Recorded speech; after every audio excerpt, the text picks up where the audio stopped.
This is Metro Week. Our top story, the 5th anniversary of Tucson's January 8th shootings. We'll hear from 3 people who were there. We'll ask how their lives have changed and their responses to the president's actions on gun purchase background checks.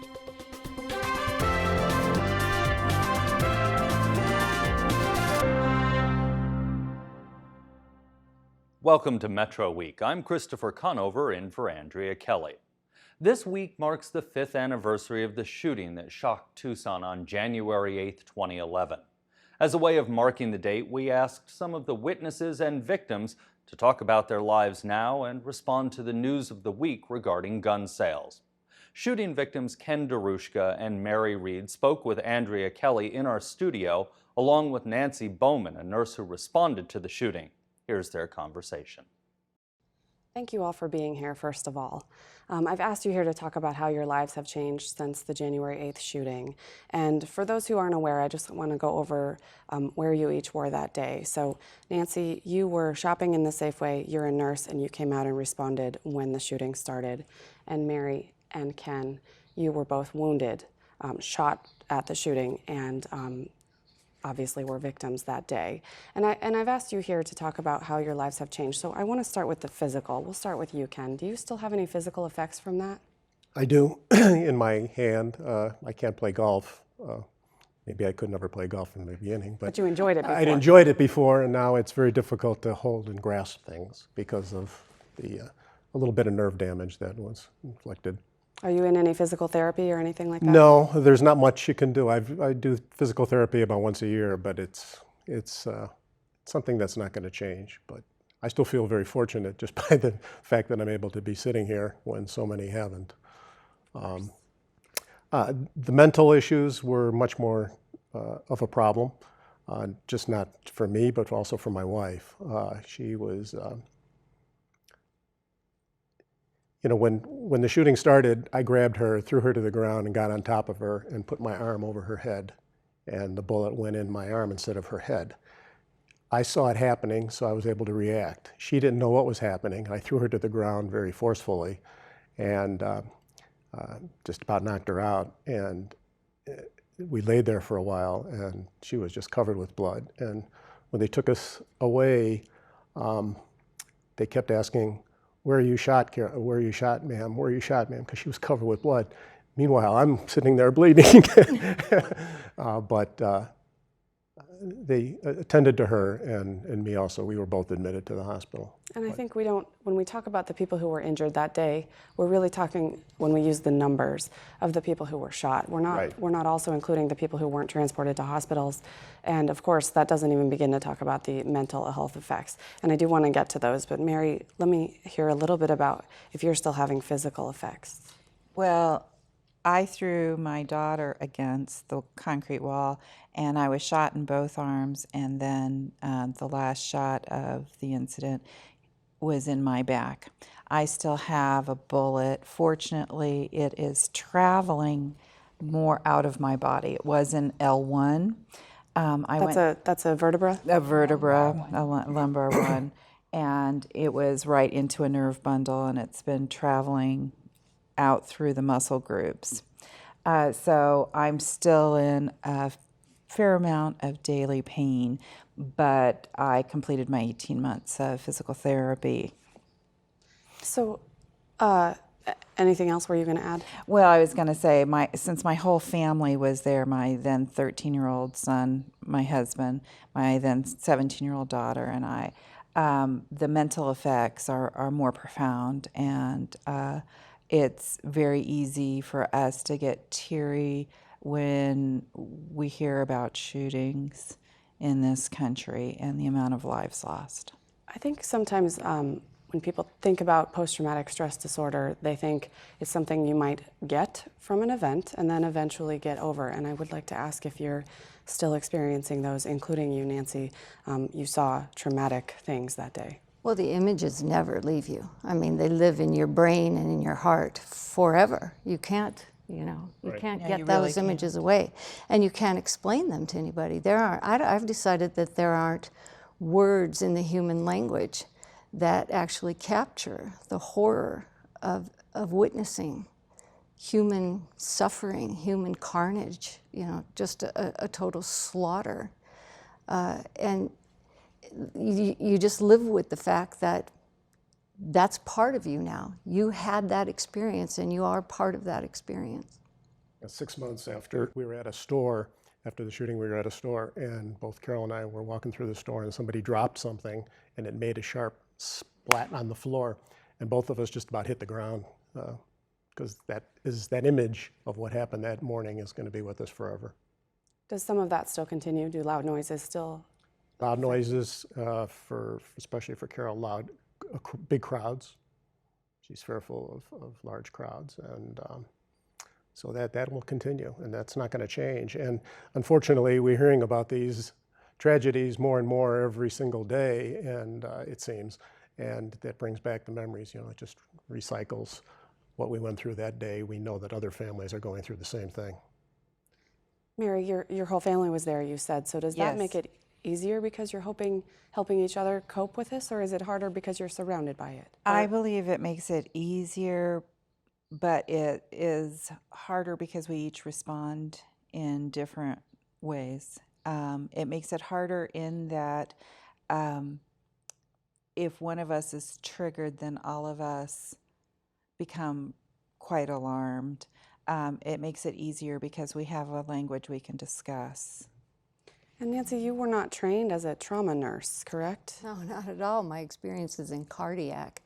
And in cardiac, we have people that die all the time, and you push on their chest, you give them some oxygen, you whisk them off to the cath lab, and you save their lives.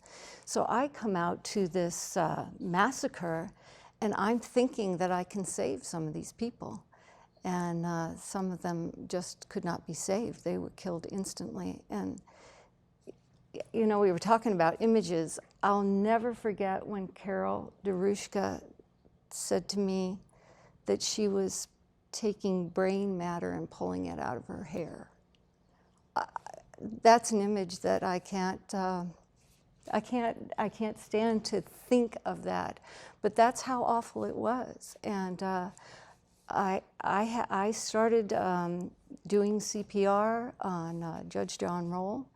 And my husband had to come and say, honey, there are people here that need your help, and you cannot save this man. And that was one of the hardest things I've ever done, because as a nurse, you stay with your patient until you have taken care of them, gotten them help, saved their life. It's relevant that we add that your husband is a doctor. Yes, he's a doctor. He was there as well. We were both walking into the Safeway. Certainly an experience not many people can share with the three of you and the others who were there that day. If it wasn't for Dr. Dave and Nurse Nancy, the trauma would have even been worse. They were fantastic, and we'll always have such wonderful thoughts about them. I mean, we're family. I do want to ask you guys to shift from that day and into the present and talk a little bit about how your lives have changed in very specific ways. All of you, to some degree or another, have become politically active on the issue of gun regulations, gun control, and restricting gun access to certain groups of people. So just have you talk about what you've been doing. We'll start with you, Nancy. Well, through Everytown for Gun Safety has contacted me several times to come and speak at different events after a shooting or whatever. And it has really opened my eyes to the political process. I had no idea how paralyzed Congress is. And so just recently I was involved in a documentary where the producer of the documentary said, can people really buy guns without a background check? Because I've heard that that's not really true. And I said, it absolutely is true.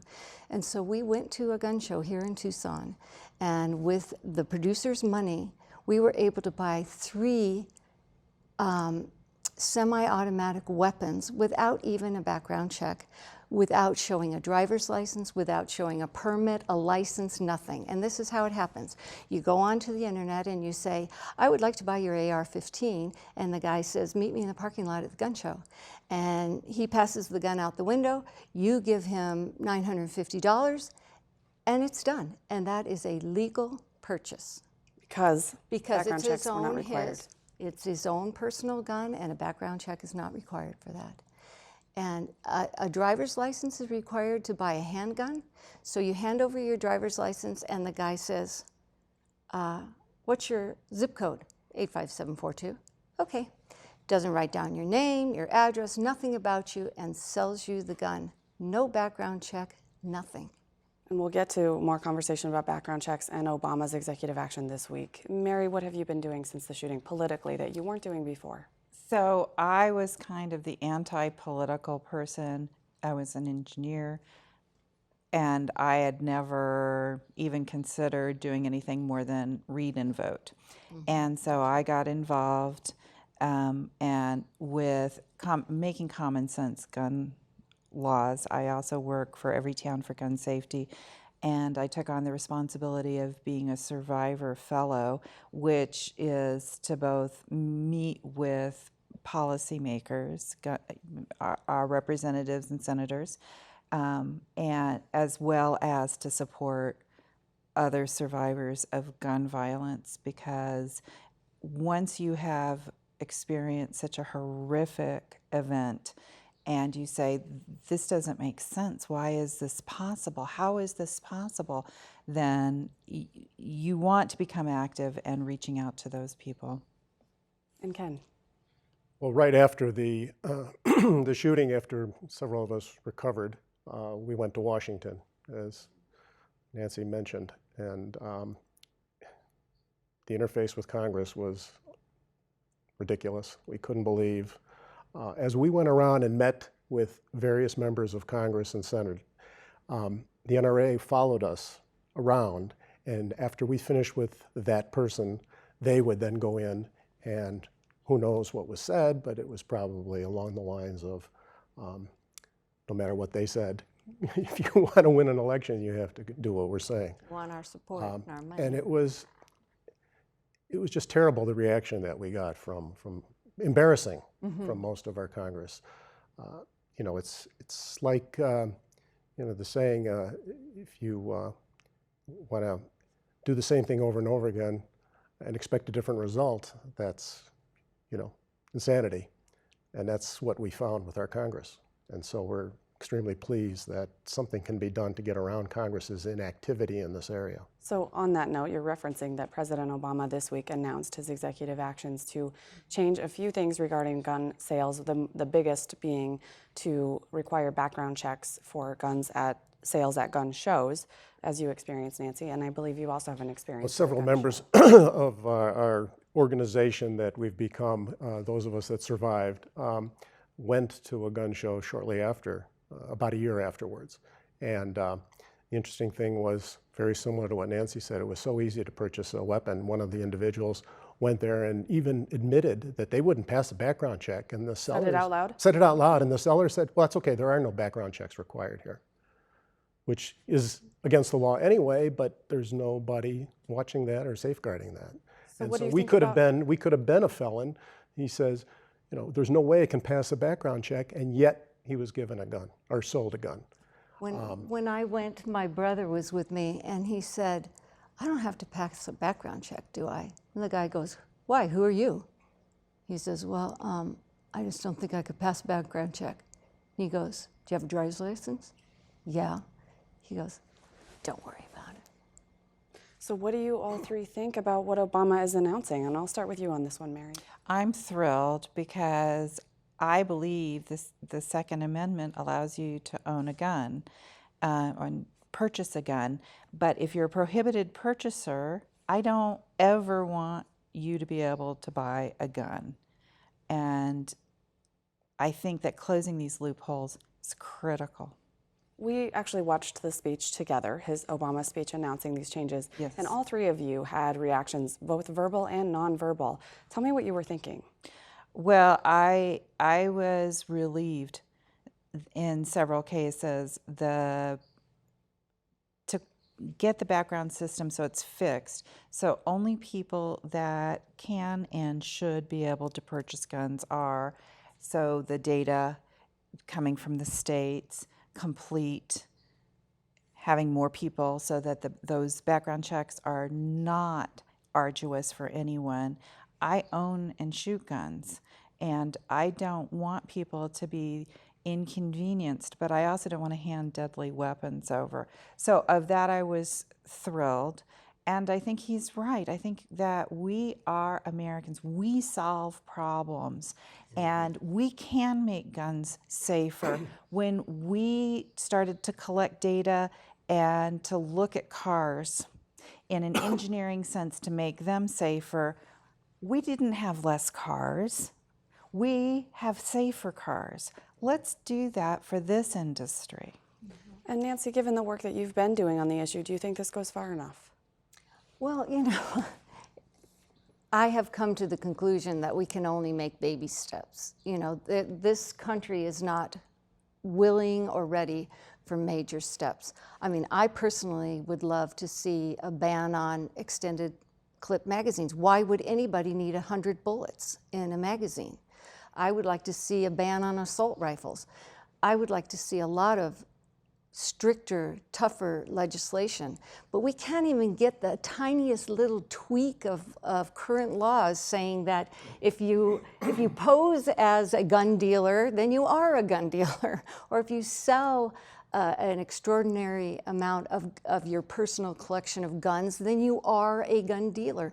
We're getting so much pushback on teeny tiny little tweaks of laws like that. So I would love to see much more comprehensive restriction on gun purchases, but I'd be happy for any movement whatsoever in Congress. And I was really happy that he called out the congressmen and women who aren't representing their constituency. You know, it's been proven over and over again that 80% or more of people want to see safer, gun legislation, and yet the congressmen and women are not voting the way their constituents would like. And so it was good that he called them out on that and told people that if you want representative government, one of the responsibilities of us as Americans is to go out and vote. And this is something that's just, very unfortunate because we're not voting in the numbers we should compared to many other countries who are fighting and dying for the right to vote. And we're taking it for granted by not having 70, 80% of people at the polls voting. Were you as passionate about this issue before you were shot? No, that really raised the awareness in me, and seeing the operation firsthand in Congress. We testified before Congress, several of us. Pat Maish was our spokesperson, and she was there this morning at the president's side. But we testified before Congress as a group, and to see the reaction was just disheartening, to say the least. So we went back several times after that, but lately I've been heavily involved and joined as a result of the positive reaction of Tucson to the shooting. And many other communities we have found aren't as positive, aren't as supportive, didn't have the same reaction that Tucson did as a community. So we want to celebrate that and have a January 8th memorial. And it took me a little while, but then I did finally agree to become a member of the board of directors. And so there's three of us, Ron Barber, and Pam Simon and myself, who were all victims of that shooting that day, that are members of the board of directors of that Memorial Foundation. Now, logistically, the county voters just turned down a bond election, and some of the money, if they had passed that bond, some of the money would have gone to the memorial. We were a small piece of that, Andrea, and it was unfortunate because there were so many things in that, it was hard, so many things in that bond issue, it was hard for a lot of people to grasp. So how will the memorial be paid for without that funding? Well, we expect that the memorial will cost about $4 million to build. Okay. So far, we've raised independently $1 million. And that bond issue was supposed to allow us another $1.5 million. So we have $1.5 to make up out of the total of $4, and we expect that we're going to do that. Because I think that once we've just now finalized the final design, it's fantastic. It's going to revitalize the entire El Presidio Park, which is a treasure that is going unused here in Tucson. And so I'd really like to see that, and the plans that they have for it and we have for it is just wonderful. And I think when people see that, we will raise the $4 million, and construction should start, we think, by the end of the year. Mary and Nancy, Ken mentioned the names of the people who are actually on the memorial committee, and he didn't mention your names, but I wonder, how do you feel about the prospect of a memorial or what it would mean to you? Go ahead. I've been involved. I've gone to the design reviews and given so they've been very inclusive, and I have participated, and I am really very excited for the El Presidio Park to come to life. And I think it's so important to remember that this has happened. I was so moved by President Obama and Vice President Biden that they still get tears in their eyes when they talk about those little children. And these kinds of incidents can't just be forgotten. They have to be remembered in order for change to happen. People have to remember those little first graders and little Christina Taylor Green on the cold sidewalk in January, and Mary Reed with a bullet in her back. We have to remember that. And that's what the memorial will do, is constantly remind us that we have to stay vigilant. And as Ken said, it also will remind us of Tucson's unbelievable supportive actions after that shooting, how this community came together and supported everyone that was involved and each other, and continue, with beyond events that are going on next week, we are going to continue to remember the vitality of this community. And Visit Tucson has said that they get calls every week from people from around the country and the world asking, is there a memorial going to be planned? When's it going to be ready? People visit those locations. And so as a businessman, I always like to look at the return on investment. And it's expected that we'll have at least 100,000 visitors the first year alone just to come and see the memorial, learn, and we'll be able to highlight how positive Tucson's reaction is. And then the revenues that would come from 100,000 additional visitors to this area, we expect $3 million easily the first year alone. And so that's positive for the city and the county. And in our last minute, I just want to give you the last word, Mary. Tucson is extraordinary. I think that we are an underrated city, and when this happened, nationwide, people came to even report on this incident, and they said, this is extraordinary. This city is amazing. And this city actually helped me heal personally. On that note, I want to thank each and every one of you for coming in today and sharing your stories, talking about something that's very difficult and how you're moving through it. Thank you very much. Thank you, Thank you, Andrea. Angie. Appreciate it. Hi, I'm Lorraine Rivera. Later in Arizona Week, a new year brings big changes to Medicare, what that means for doctors and patients. I think more people will be receptive to palliative care, but I think also in turn more people will end up being more receptive to hospice care as well, because they'll have a better understanding of what it actually is. The Medicare Care Choices model will allow people who have been diagnosed with a terminal disease to continue curative treatment for their disease and at the same time access some of the palliative care benefits of the Medicare hospice benefit.